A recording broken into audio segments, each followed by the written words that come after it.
ดูที่ขอบพลุกนั้นสิ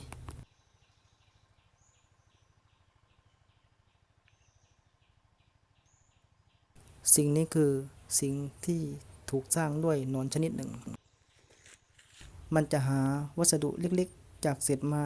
มาเป็นปลอกห่อหุ้มตัวของมัน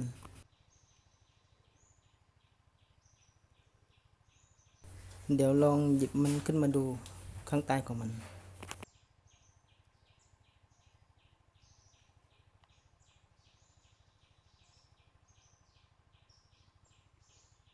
พอจะเห็นไหมครับ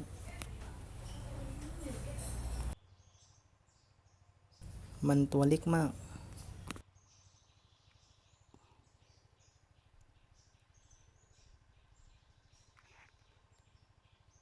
ดูการสร้างของมันสวยงามเหมือนกัน